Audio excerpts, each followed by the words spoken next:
Hello everyone, আজকে তোমাদের সাথে একটা first impression makeup look share করব। রিসেন্টলি আমি কিছু প্রোডাক্ট কিনেছি, তো সেগুলো আমি একটা একটা করে ইউজ করব। আমি আগে কখনো ইউজ করিনি ওই জিনিসগুলো, প্রোডাক্টগুলো একটা হয়তো নতুন লঞ্চ নয়, কিন্তু তাও আমি একটু ইউজ করবো। ঠিক আছে, জাস্ট আমি ফেসটাকে ক্লিন করে চলে এসেছি। এবার আমি একটু টোনার ইউজ করবো, একটা যে কোনো রোজ ওয়াটার ইউজ করে নাও। এবার ফার্স্টে আমি ময়শ্চারাইজেশনের জন্য নতুন একদম একটা ক্রিম ইউজ করছি। এটা হচ্ছে পন্সের hyaluronic super light gel oily for oily and sensitive skin hydra miracle. এটা খুব লাইট ওয়েট ময়শ্চারাইজার। আমি প্রচুর মেকআপ আর্টিস্ট ইউজ করতে দেখেছি ইউটিউবে। আমি রিসেন্ট ইউজ করেছি, জাস্ট আগের দিন প্যাকেজিংটা কেটেছি। ভীষণ সুন্দর। তাও একবার শেয়ার করছি। খুব লাইট ওয়েট, একদম জেল লাইক স্ট্রাকচার, ভীষণ। তো যারা একদম লাইট ওয়েট একটা ময়শ্চারাইজার চাইছো এই গরমের জন্য, অয়েলি স্কিন তো, বা মেকআপের আগে ইউজ করতে পারো, সানস্ক্রিনের আগে ইউজ করতে পারো, নাইট ক্রিম হিসেবে ইউজ করতে পারো, তারা কিন্তু পন্সের এই ময়শ্চারাইজারটা অবশ্যই ইউজ করতে পারো। খুব ভালো লাইট ওয়েট, একদমই ওই চিপচিপে ব্যাপারটা নেই, কিন্তু স্কিনটা খুব সুন্দরভাবে ময়শ্চারাইজ এবং হাইড্রেট করেছে। তো গরমের জন্য কিন্তু একদম পারফেক্ট একটা ময়শ্চারাইজার। চলো, স্কিনটা ময়শ্চারাইজ করে নিয়েছি, এবার আমি সিধা মেকআপে চলে যাবো। ফার্স্ট আমি প্রাইমার ইউজ করছি। এটা সুগার পপের একটা প্রাইমার যাচ্ছে।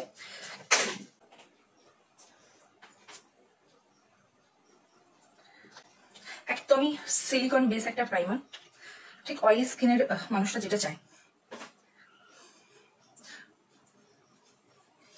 জাস্ট র্যান্ডম কিনেছি নাইকা থেকে, যেহেতু একটু বাজেটের মধ্যে জিনিস কিনতে চাইছিলাম।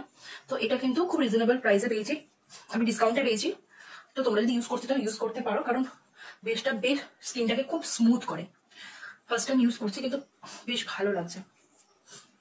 ফাউন্ডেশন ইউজ করবো, Swiss beauty primer mousse foundation. Actually আমি একটা খুব lightweight daily wear foundation চাইছিলাম। তো আমার বোন বললো যে এটা ইউজ করতে খুব হালকা একটা লাইট ফিনিশ দেয়। তো যারা খুব বেশি মেকআপ পছন্দ করো না, বা দিনের বেলা ছোটখাটো কোনো অনুষ্ঠানে যাচ্ছ বা কোথাও যাচ্ছ, গরমে বেশি ভারী মেকআপ চাইছো না, তারা কিন্তু এফটা ইউজ করতে পারো। একদমই অল্প পরিমাণে নিয়েছি। আমার যদি মনে হয় যে আরেকটু বেশি কভারেজের দরকার আছে, তখন আমি আবার ইউজ করবো।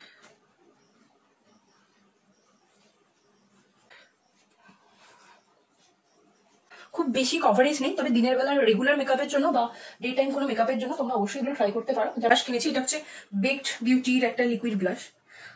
নাইকাতে নতুনই দেখলাম, আমি নাম শুনিনি এর আগে, বেকড বিউটি। তো আমি এটা ইউজ করবো ফাউন্ডেশনের উপরে। আমি এটা যেহেতু লিকুইড ব্লাশ আছে, তো লিকুইড ব্লাশ আমার ভালো লাগে। তো আমি ফার্স্টেই স্কিনে 3টে ডট দিয়ে ইউজ করতে পারো, বা হাতে নিয়েও তোমরা ইউজ করতে পারো। ফার্স্টে আমি 3টে ডট দিয়ে ইউজ করবো, বেশি ইউজ করবো না। ফার্স্টে দেখবো কিরকম পিগমেন্টেশন। পিগমেন্টেড হলে ভালো লাগে না, আস্তে আস্তে বিল্ড করলেই দেখতে ভালো লাগে। সবার পছন্দ তো আলাদা আলাদা হয়, তো এটা সবার জন্যই ভালো। বেশ ন্যাচারাল একটা ফিনিশ দিয়েছে। এটা কোন শেডটা আমি নিয়েছি এখানে মনে পড়ছে না, প্যাকেটগুলো সবই পাওয়ার সাথে সাথে প্যাকেটগুলো প্যাক করে ফেলে দিয়েছে। আমি এটা মেনশন করে দেবো। এটা একটু হালকা লালও নয়, এটা গেরুয়াও নয়, পিঙ্কও নয়, এটা খুব সুন্দর কালার। আমি আরেকটু ইউজ করবো, খুব সুন্দর। এবার আমি এটা হাতে করে অ্যাপ্লাই করে দেখবো এটা কতটা ভালো। একটুখানি আমি হাতে নিয়েছি, জাস্ট আমি কম্প্যাক্ট ইউজ করছি। এটাও সুগার পপেরই একটা কম্প্যাক্ট আছে,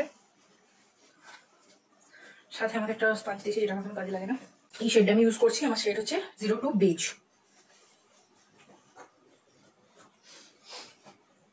তো যারা দিনের বেলা খুব লাইট কভারেজ চাইছো, তারা কিন্তু এই কম্প্যাক্টটা ইউজ করতে পারো। একদম দিনের মেকআপের জন্য একদম পারফেক্ট একটা কম্প্যাক্ট।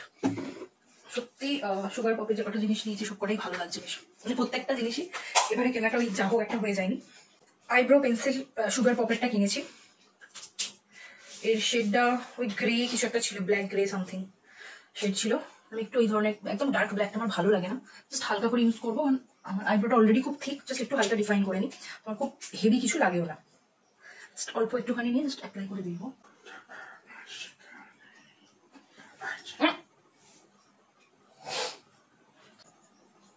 বাহ, আইব্রোটা হালকা একটু সেট করে নিলেই পুরো লুকটা চেঞ্জ হয়ে যায়। এবার আমি একটু হালকা কাজল ইউজ করবো, একদমই ইউজ করি না, তবে একদম ম্যাচিং করে, একদম ম্যাচিং হবে না কিন্তু। এখানে শেড হচ্ছে আমার একটু ব্রাউনের কালার আছে, সেই কালারের আমি একটু হালকা লাইনার মতো করে ইউজ করবো। আমরা যে পেন ইউজ করতাম না, ঠিক সেই টাইপের। এইভাবে জাস্ট এটা ওপেন হয়ে গেল, আর পাশেরটা দিয়ে জাস্ট হালকা টানলেই এটা পুরোটা বন্ধ হয়ে যাবে। তো আমি এই কালারটা ইউজ করবো। আমি জাস্ট সোয়াচ করে দেখেছিলাম যে পিগমেন্ট ভালো, তবে আমার একটু মনে হয়েছে স্মাচ প্রুফ নয়। তো আমি একটু লাইনারের মতো করে জাস্ট হালকা ইউজ করবো এই কালারটা, আমন্ড কালারটা। খুবই স্মুথ, তবে অতটা ডিফাইন করছে না, তবে বেশ স্মুথ আছে। ব্রাউনটা অতটা ডিপ নয়, বাকি কালারগুলো দেখালে বুঝতে পারবে, এই যে গ্রিনটা দেখলে বুঝতে পারবে। এবার আস্তে আস্তে স্মুথ আছে, হালকা স্মুথ আছে, তবে অতটা পিগমেন্টেড নয়। নোকিয়া লুক ক্রিয়েট করতে চাইছো তারা কিনতে পারো, খুব বেশি পিগমেন্টেড না, তবে দিনের বেলার জন্য ভালোই লাগছে।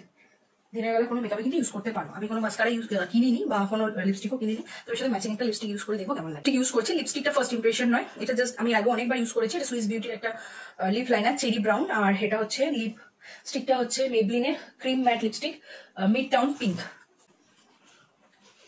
তো চলো লিপস্টিকটা অ্যাপ্লাই করে নিয়েছি, খুব সুন্দর একটা ন্যাচারাল লুক এসছে, খুব ভালো দেখতে লাগছে। তো চলো চুলটা চট করে বেঁধে নিয়ে আমি দেখি যে পুরো লুকটা আলটিমেটলি কেমন লাগছে।